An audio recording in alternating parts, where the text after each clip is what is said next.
বছরের 12তম টাইফুন নৌল আঘাত হেনেছে চীনের দক্ষিণাঞ্চলে। প্রবল ঝোড়ো হাওয়া আর ভারী বৃষ্টিতে বিপর্যস্ত হয়েছে কুয়াংতুং প্রদেশের বিস্তীর্ণ এলাকা।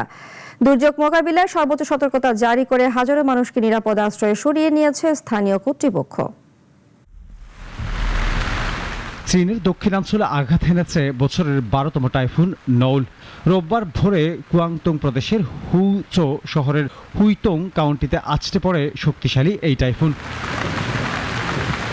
চীনের জাতীয় আবহাওয়া কেন্দ্র জানিয়েছে স্থানীয় সময় ভোর ৩টা ৫০ টাইফুনটি স্থলভাগে প্রবেশ করে।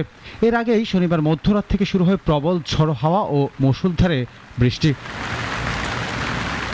টাইফুনের প্রভাবে উপকূলীয় এলাকায় উপড়ে পড়েছে গাছ, ল্যাম্পপোস্ট, বিলবোর্ড এবং বিভিন্ন স্থাপনা। এতে স্বাভাবিক জনজীবন মারাত্মকভাবে ব্যাহত হয়েছে। পরিস্থিতি মোকাবিলায় শনিবার সকাল ৯টা থেকে সর্বোচ্চ মাত্রার জরুরি সতর্কতা জারি করে স্থানীয় প্রশাসন। বন্ধ ঘোষণা করা হয়েছে শিক্ষা প্রতিষ্ঠান, অফিস আদালত, উৎপাদন কার্যক্রম, গণপরিবহন ও ব্যবসা প্রতিষ্ঠান। নিরাপত্তার স্বার্থে ৭০,০০০-এর বেশি মানুষকে ঝুঁকিপূর্ণ এলাকা থেকে সরিয়ে নেওয়া হয়েছে।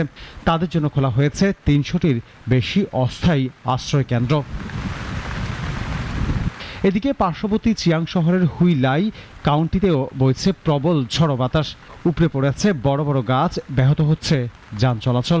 ক্ষয়ক্ষতি কমাতে এবং স্বাভাবিক পরিস্থিতি ফিরিয়ে আনতে উদ্ধারকর্মী ও পৌরসভা কর্মীরা কাজ করছেন।